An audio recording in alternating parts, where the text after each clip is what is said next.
Hi అండి, welcome to Sandhya kitchen. ఇవాళ వచ్చేసి వేడిగా బజ్జీలు అయితే చేస్తున్నానండి. వాతావరణం చల్లగా ఉంటుంది కదా ఇప్పుడు, అందుకని వేడిగా బజ్జీలు అయితే చేస్తున్నాను.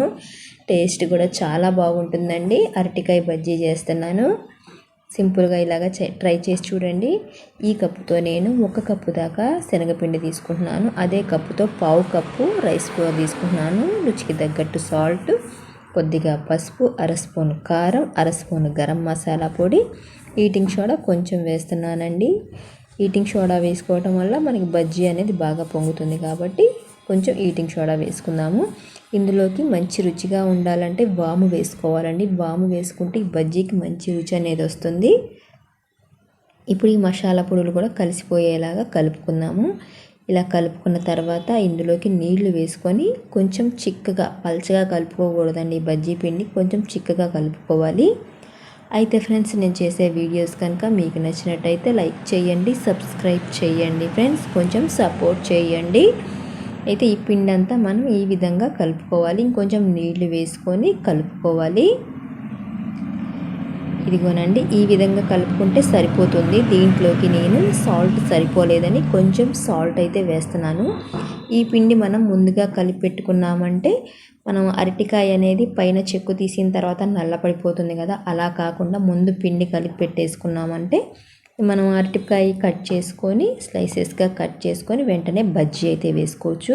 ఇవి కట్ చేసేటప్పుడే మనం ఆయిల్ కూడా గ్యాస్ మీద పెట్టేసుకున్నామంటే ఆయిల్ అనేది వేడైపోతుంది. అందుకని నేను ముందుగా పిండి కలిపి పెట్టేసుకున్నాను, ఆయిల్ కూడా వేడి పెట్టేసుకుంటున్నాను. ఇప్పుడు ఈ అరటికాయలు తీసుకున్నానండి. పచ్చి అరటికాయలు తీసుకొని పైన తొక్క తీసేసి సన్నగా కట్ చేసుకోవాలి. బజ్జీకి ఎప్పుడైనా మందంగా కట్ చేసుకున్నామంటే లోపల అరటిపండు అనేది ఉడకదు కాబట్టి సన్న పీసులుగా కట్ చేసుకోవాలి. చూపించిన విధంగా కట్ చేసుకోండి. బజ్జీ లోపల దాకా బాగా ఉడుకుతుంది. చూసారు కదా, ఈ విధంగా కట్ చేసుకొని పక్కన పెట్టేసుకోవాలి.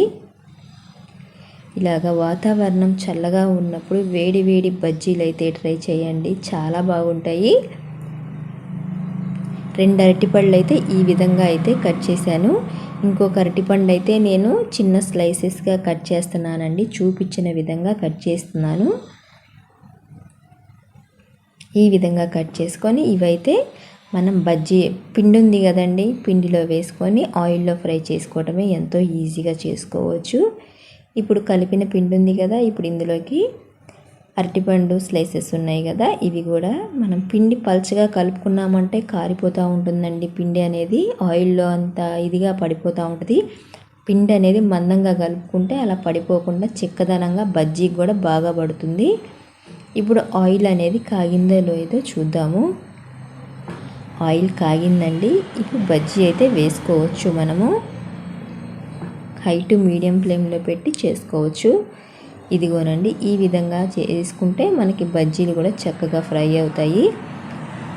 ఈ బజ్జీ మనం అటు ఇటు తిప్పుకుంటా ఫ్రై చేసుకోవాలి. అంతేనండి, ఎంతో సింపుల్గా ఇంట్లోనే బజ్జీలు ట్రై చేయండి. అరటిపండు, శనగపిండి ఉంటే చాలండి, చక్కగా బజ్జీ అయితే ట్రై చేయొచ్చు. ఇంట్లోనే వేడిగా తినొచ్చండి.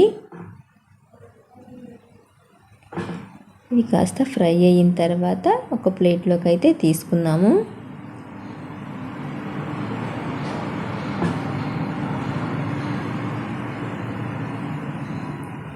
ఎంతో హెల్తీగా అండి అరటిపండు వేస్తున్నాము ఈ బజ్జీకి మనము, చాలా బాగుంటుంది. ఇవి ఒక ప్లేట్లోకి తీసుకొని మళ్ళీ అయితే వేసుకుందాము.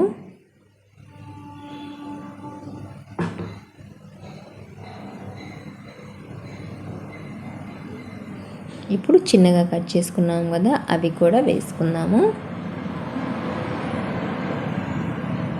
చూసారు కదా, ఎంతో వేడిగా బజ్జీలు అయితే రెడీ అయిపోయినట్టేనండి. టేస్ట్ కూడా చాలా బాగుంటాయి. ట్రై చేసి అయితే చూడండి అరటికాయ బజ్జీని. అంతేనండి, ఈ వీడియో కనుక మీకు నచ్చినట్టయితే లైక్ చేయండి, షేర్ చేయండి, కామెంట్ చేయండి, సబ్స్క్రైబ్ చేయటం మాత్రం మర్చిపోకండి.